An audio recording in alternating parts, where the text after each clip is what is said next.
Astaghfirullah. Bismillahirrahmanirrahim. Assalamualaikum warahmatullahi wabarakatuh. Alhamdulillah wassalatu wassalamu ala Rasulillah wa ala alihi wa sahbihi wa mawalah wa la hawla wa la quwata illa billahi wa ba'du. Kita masuk pada pembahasan dari surah Al-Baqarah dan kita masuk pada ayat yang ke-58. A'udzubillahi minasyaitonir rajim. Bismillahirrahmanirrahim. Wa idh qulna dkhulu hadhil qaryata fakulu minha haitsu syi'tum ragadan wadkhulul baba sujjadan wa qulu hittatun naghfir lakum khatayakum wa sanazidul muhsinin. Fabaddala alladhina zalamu qawlan ghayra alladhi qila lahum fa'anzalna 'ala alladhina zalamu rijzam minas sama'i bima kanu yafsukun. Dan ingatlah ketika kami katakan, masuklah kalian kepada negeri ini, maksudnya Baitul Maqdis,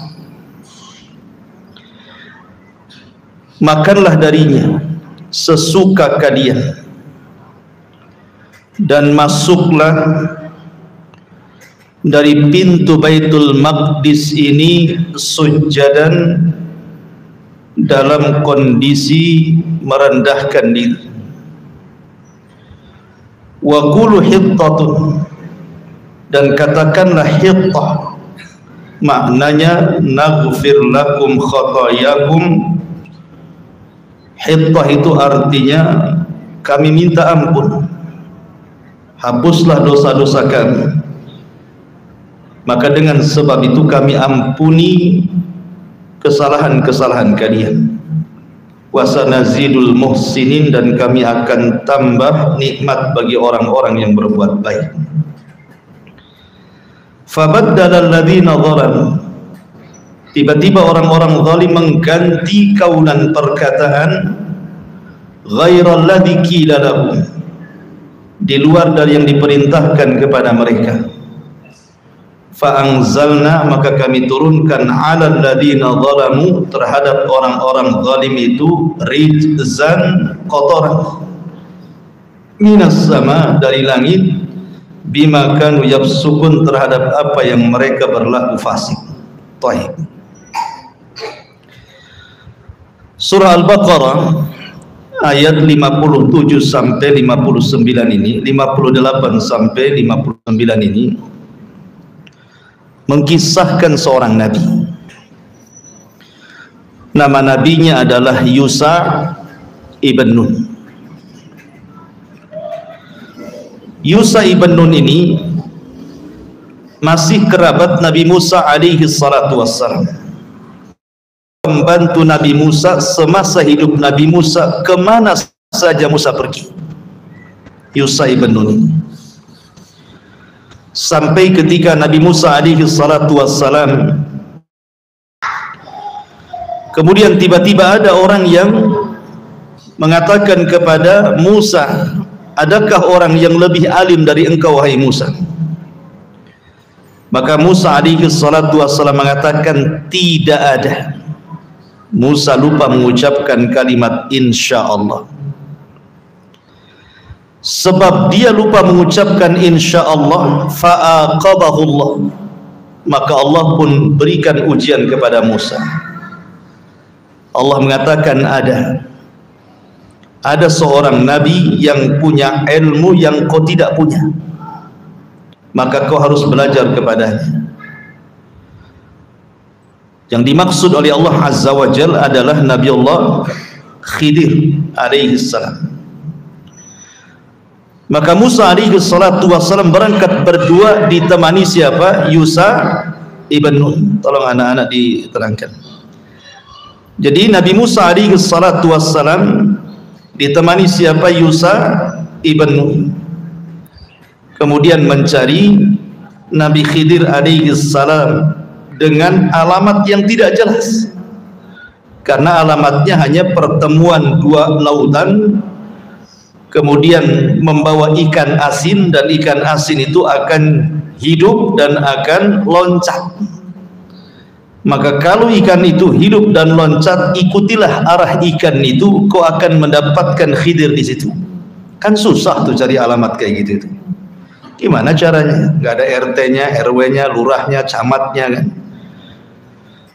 Sehingga tidak dijelaskan Musa itu berapa lama mencari Khidir ini dengan alamat seperti ini, ditemani dengan Yusha ibn Nun. Tetapi kehendak Allah berjumpa pula Musa dengan Khidir. Disebut Khidir karena mukjizatnya itu bisa menghijaukan tempat yang dilewatinya. Jadi kalau ada tanah gersang, Khidir duduk di situ jadi hijau tuh. Maka disebut Khidir. Hijau artinya. Makanya sayuran itu bahasa Arabnya khadrawah. Lah Yusha ibn Nun ini selalu menemani Musa kemana saja. Bahkan ketika kemudian Nabi Musa berhasil membawa Bani Israel dari Mesir mendekati Palestina, sudah dekat dengan Baitul Maqdis,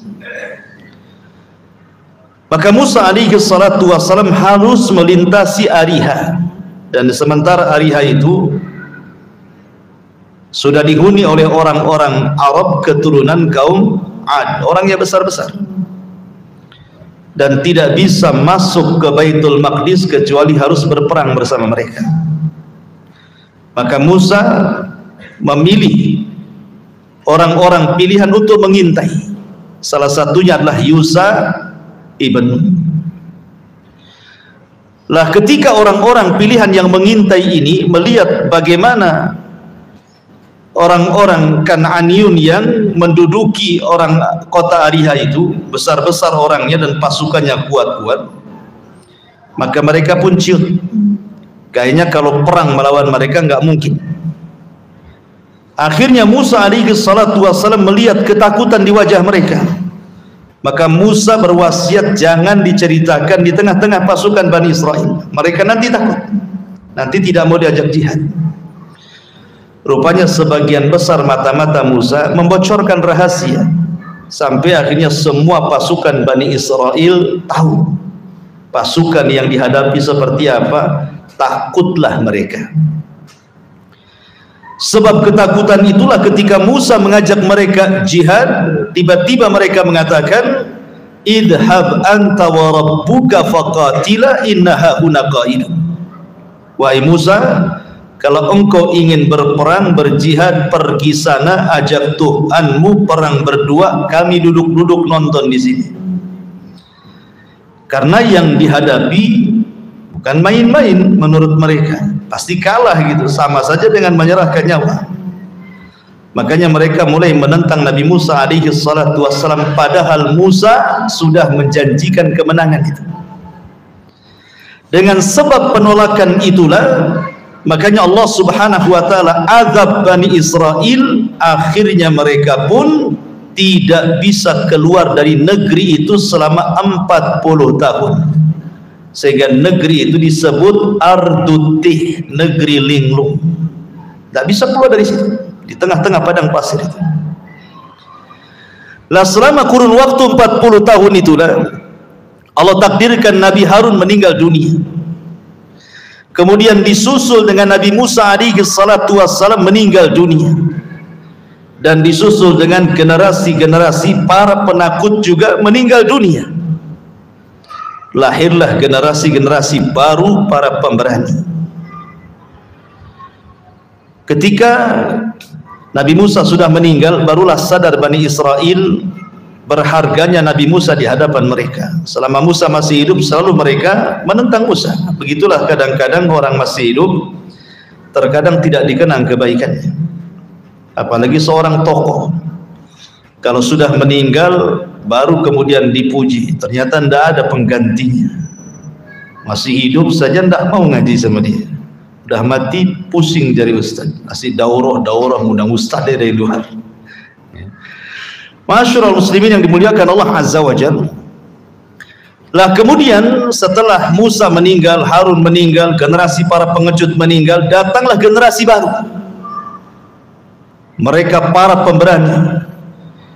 Kemudian sebagai pengganti wafatnya Musa, Musa berwasiat kepada Yusa agar menggantikan kepemimpinannya.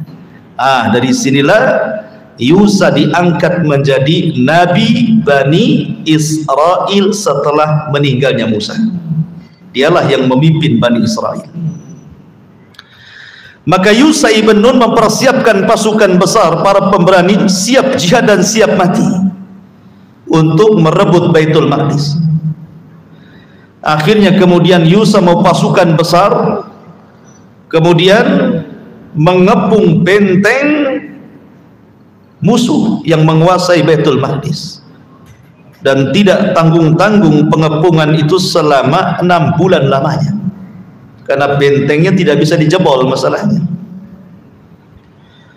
Lah setelah kemudian 6 bulan Yusa ibn Nun mengepung kota itu karena ingin merebut Baitul Maqdis. Akhirnya Allah takdirkan setelah 6 bulan benteng itu roboh. Terpaksa mereka harus merobohkan walaupun banyak yang mati.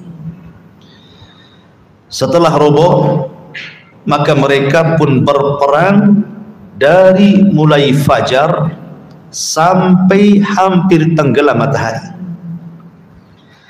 Masalahnya mereka merobohkan benteng itu di fajar hari Jumat,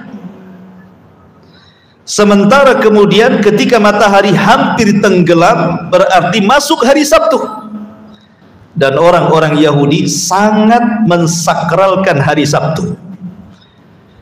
Bagi mereka hari Sabtu itu hari mulia, tidak boleh perang. Lihat kisah tentang Bani Israel yang melanggar di hari Sabtu. Apa akibatnya? Dikutuk jadi kera dan babi.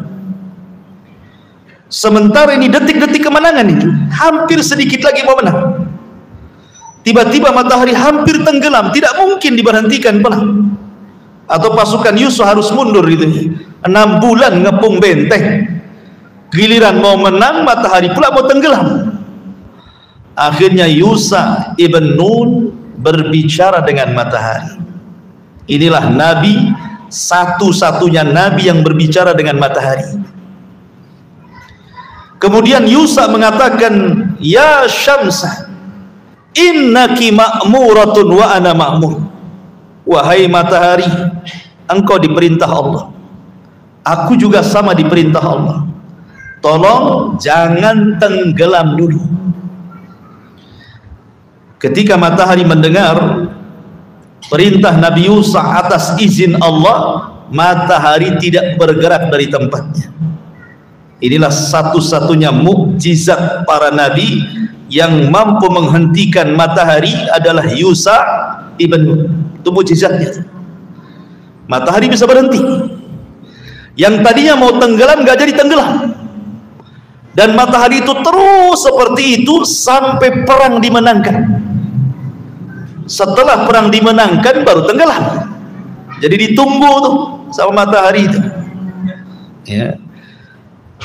Dan pada peperangan itu 12.000 pasukan Yusa ibn Nun gugur ketika hendak menguasai kota yang menguasai Baitul Maqdis ini.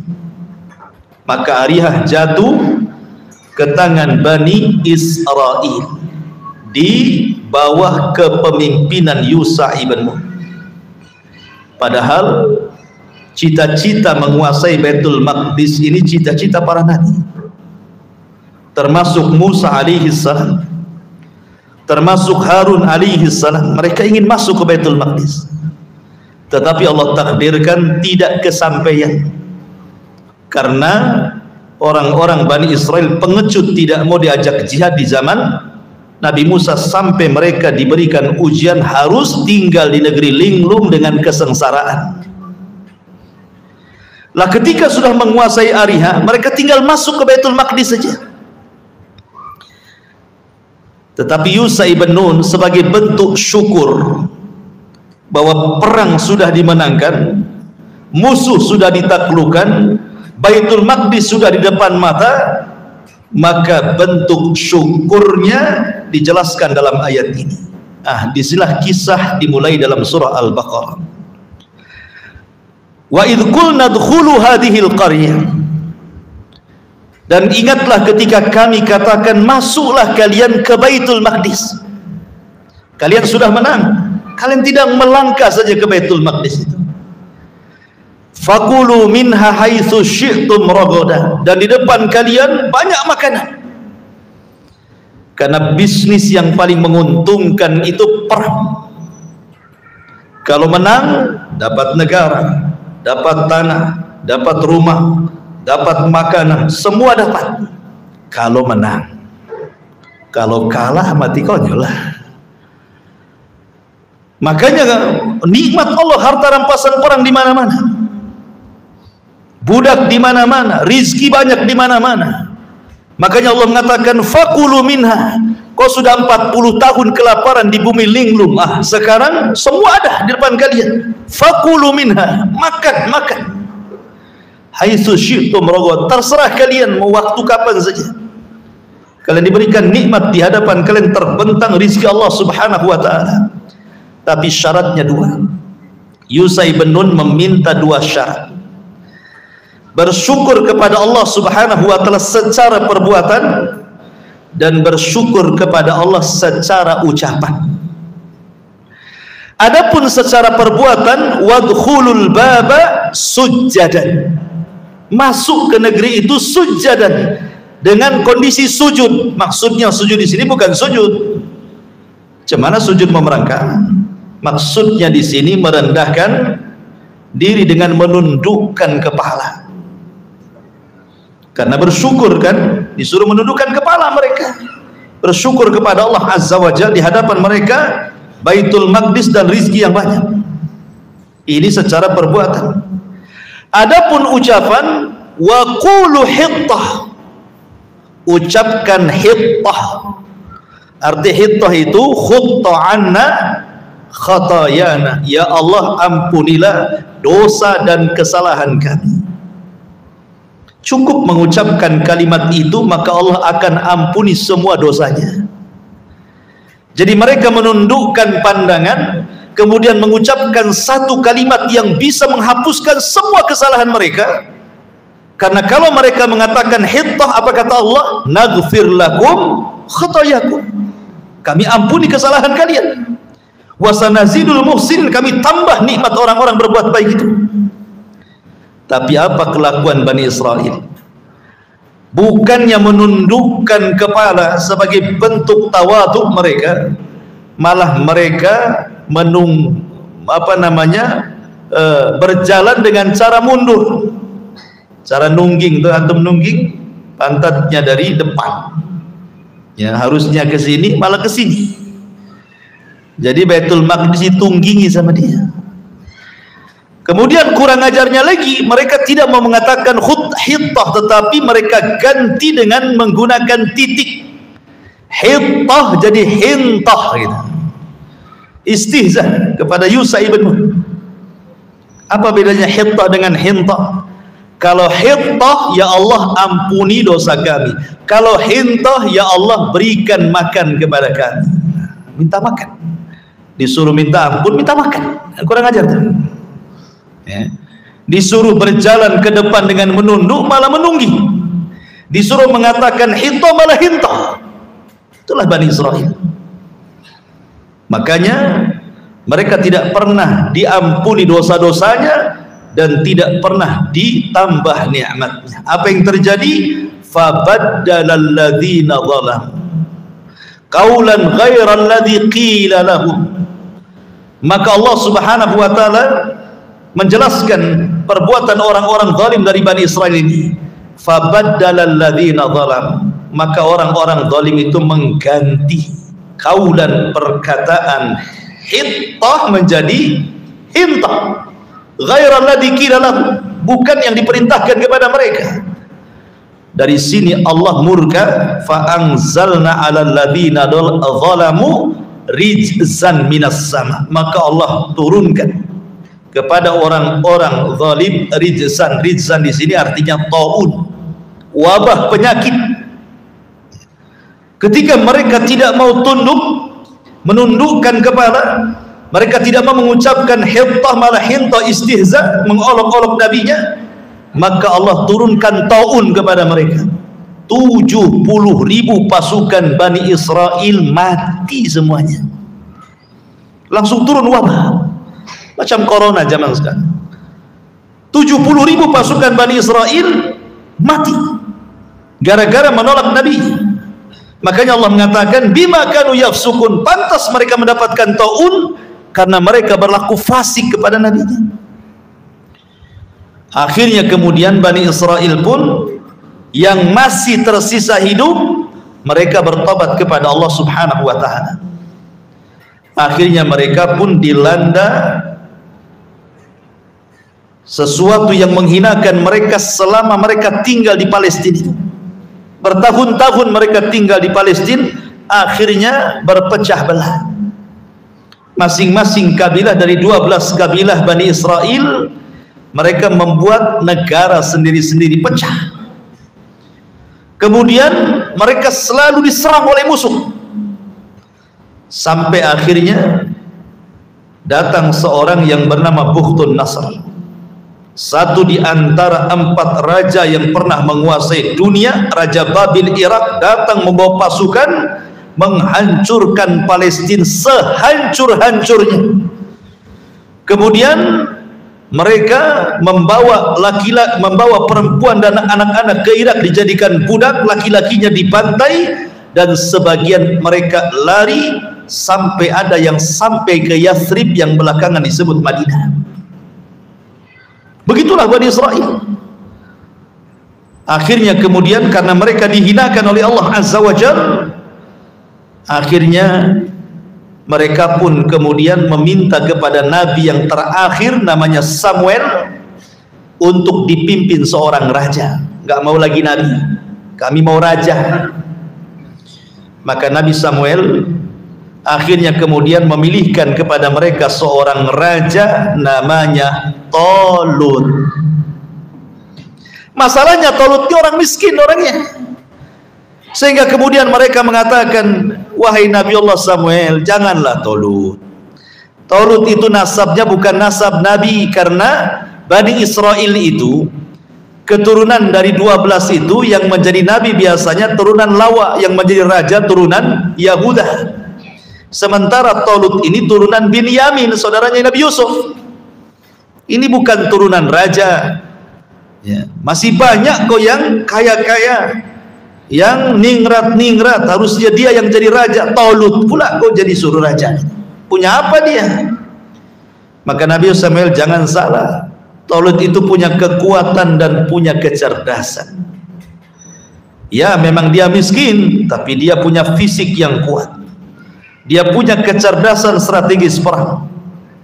Mereka nggak yakin juga, sampai akhirnya kemudian malaikat membawakan tabut yang dicuri Jalut, kemudian diserahkan kepada Talut.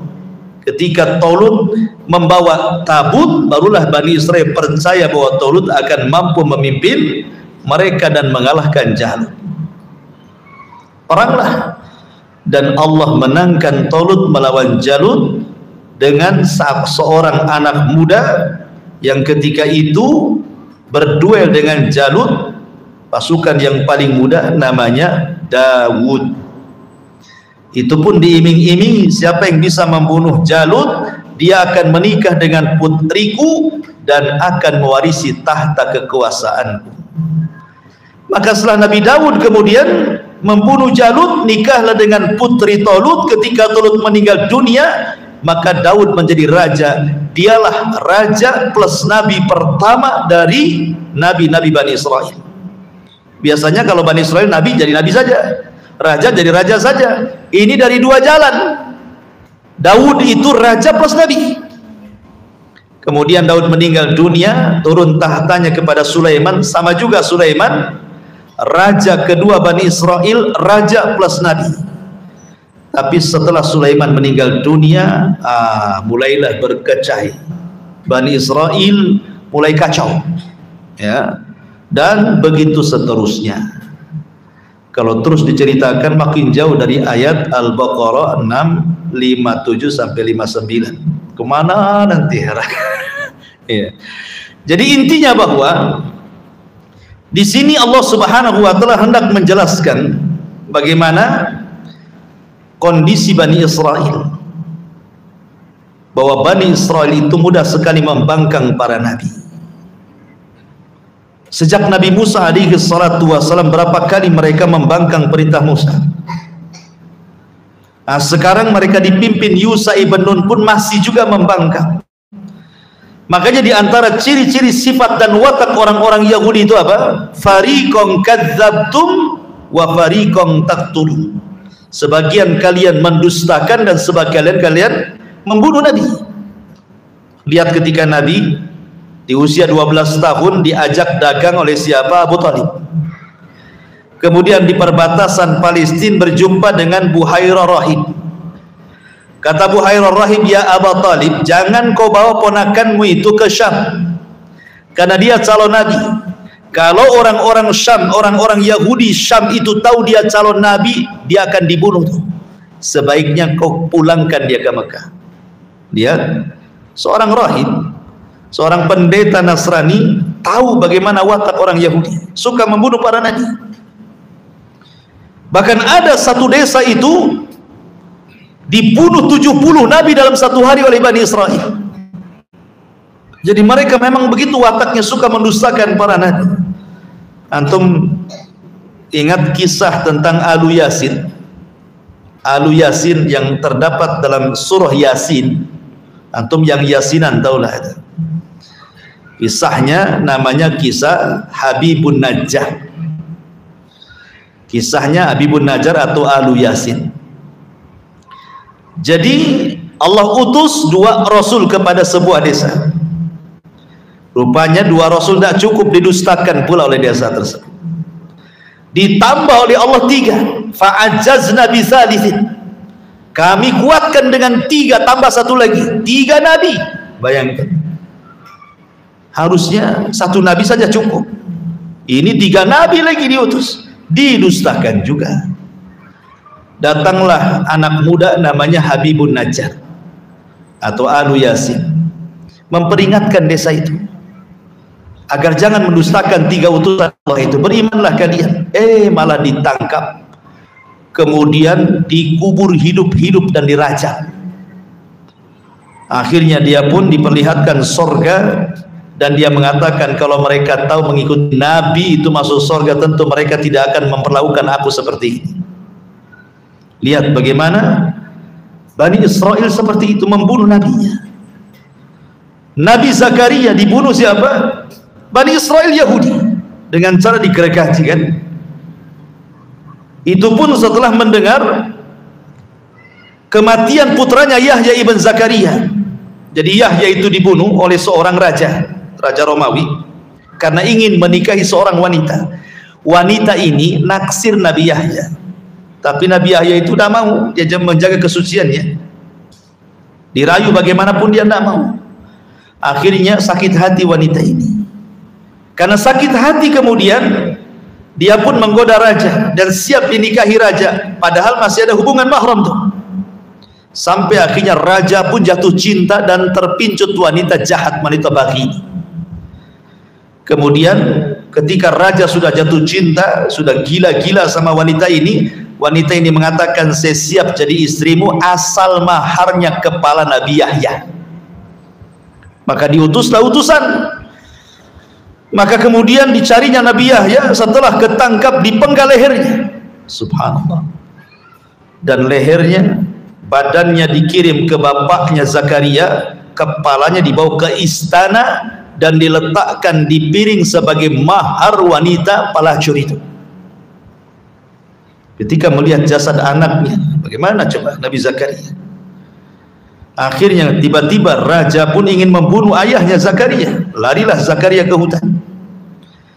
Kemudian dia pun, di antara mukjizatnya, tiba-tiba ada satu pohon memanggil dia dan mengatakan, ya Zakaria, masuklah ke dalam diriku supaya orang-orang yang mengejarmu tidak tahu. Maka terbelahlah pohon itu, masuk Zakaria di situ. Rupanya ada iblis yang mengikuti Zakaria. Iblis itu mengikuti terus kemana larinya Zakaria. Ketika iblis tahu Zakaria masuk ke pohon itu, Allah takdirkan sebagian bajunya nongol keluar, nggak masuk semua. Ketika tentara mencari ke hutan ke sana kemari nggak ketemu tuh, tiba-tiba iblis datang berbentuk manusia mengatakan kepada pasukan Romawi dan mengatakan, kalau kalian ingin mencari Zakaria, itu ada di pohon sana. Sebagai buktinya tuh nampak pakaiannya nongol katanya.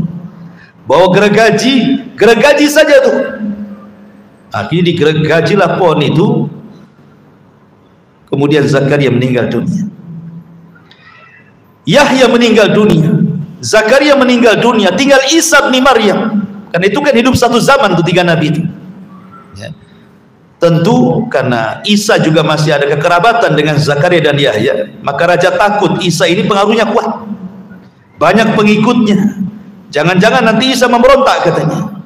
Karena takut, raja akhirnya pun memerintahkan untuk membunuh Isa. Akhirnya memerintahkan pasukan mencari Isa bin Maryam. Kemudian Jibril memberitahu Isa bahwa akan ada pasukan besar yang akan mengepung tempat markas dia. Maka dia pun mengumpulkan ansarnya, para penolongnya dari 12 orang itu. Kemudian Nabi Isa mengatakan, siapa di antara kalian yang mau kuusap wajahnya sehingga akan menjadi tumbal bagiku, tetapi aku janjikan dia akan menjadi temanku di surga. Akhirnya kemudian salah satu yang paling muda siap untuk berkorban, diusaplah wajahnya. Kemudian persis wajahnya seperti Isa bin Maryam. Setelah Isa itu tidur di hadapan mereka, kemudian diangkat ke langit dan para ansar itu melihatnya. Sebelum Isa diangkat ke langit, maka Isa berwasiat kepada para ansarnya itu agar mendakwahkan dakwah Nasrani ke kabilah-kabilah di mana mereka akan berdakwah. Akhirnya kemudian ketika Isa betul-betul diangkat, mereka pun kemudian lari masing-masing berdakwah, mendakwahkan Isa, ajaran Isa bin Maryam. Tapi yang satu tetap di rumah itu. Dialah yang ditangkap dan ditumbalkan, akhirnya disalib, kemudian dibunuh di tiang saliban. Sehingga orang Yahudi mengatakan, inna qatalnal masih ibn Maryam, kami sudah membunuh Isa bin Maryam. Al-Quran membantah, wa ma qataluhu wa ma sallabuhu walakin syubbiha lahu bal rafahu Allahu ilas sama. Isa tidak dibunuh, Isa tidak disalib, bahkan Isa diserupakan, bahkan Isa diangkat ke langit. Begitu orang-orang Yahudi, orang-orang Bani Israel terhadap nabi-nabi mereka seperti itu. Ya, jadi ada yang mendustakan seperti ini, lihat, disuruh sujadan dan mengatakan kulu hitta, maka mereka malah menghina nabinya, malah mereka membelakangi Baitul Maqdis, dan lebih parahnya mereka kemudian menghina dengan mengganti hitta dengan hintah.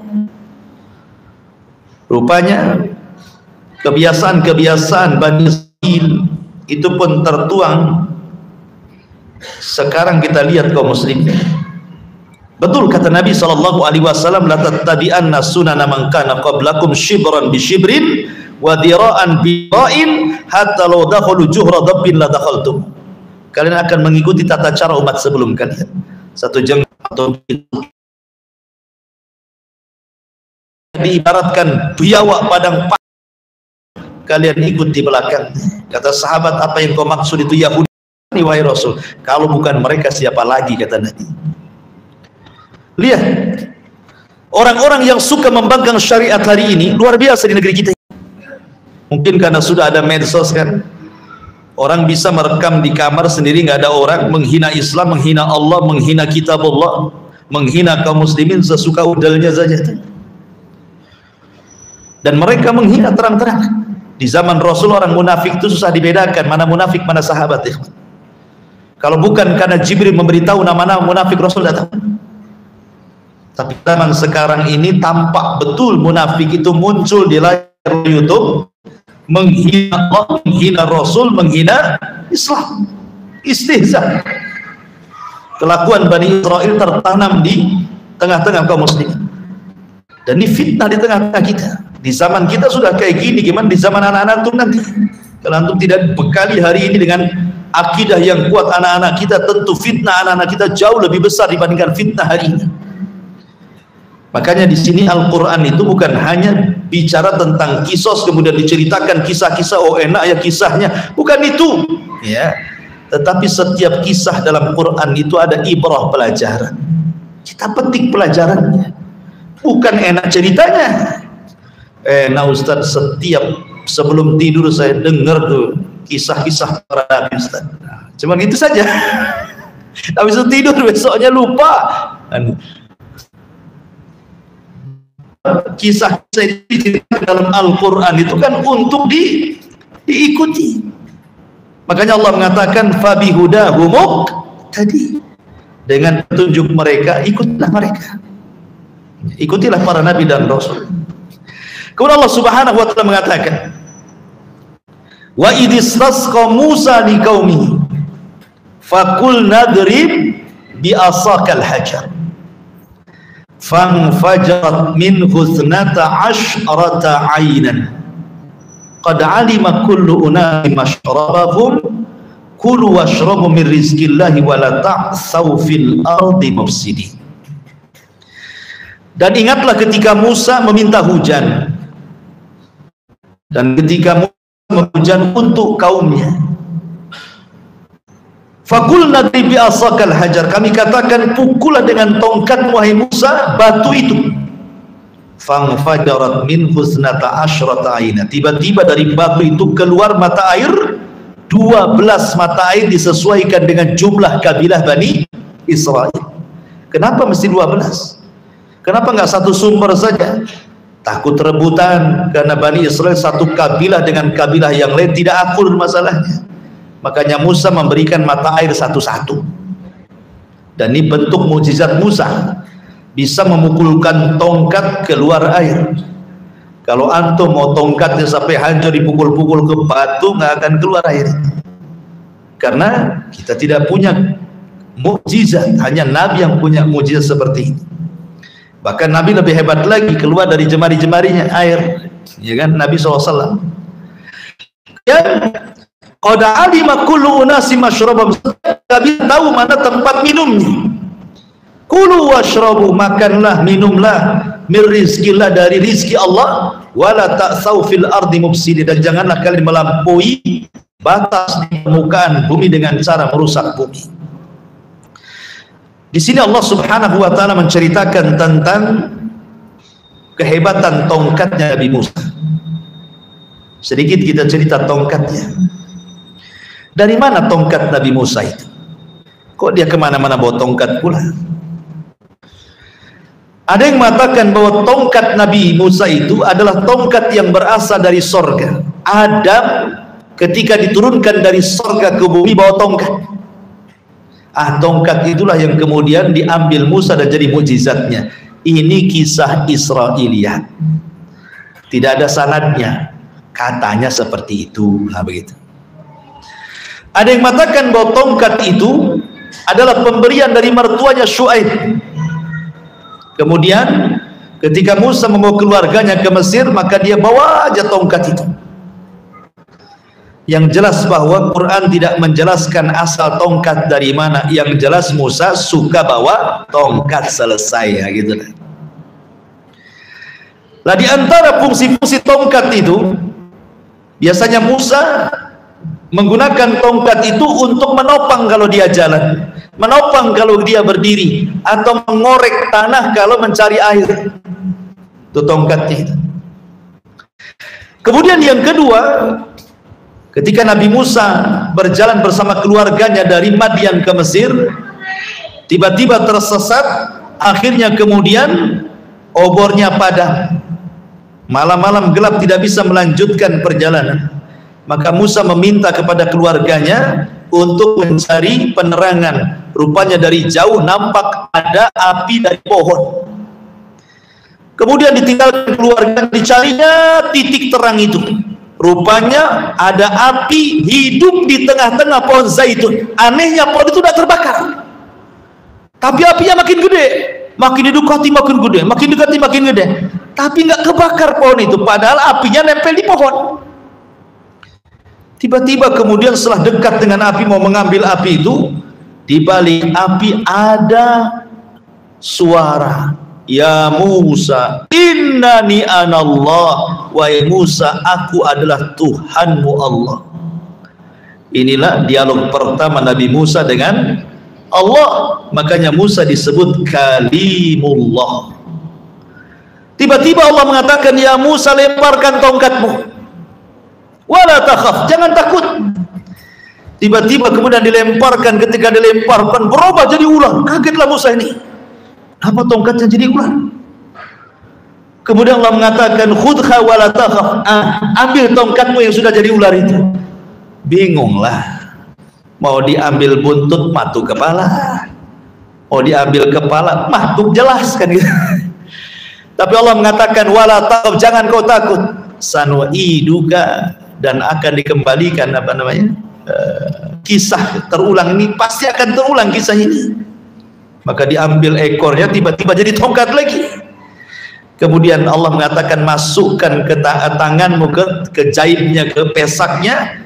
Tiba-tiba dimasukkan, dikeluarkan cahaya. Nah, berarti tidak perlu lagi obor, senternya sudah ada di tangannya. Jadi kemana-mana tinggal gini saja. Ya.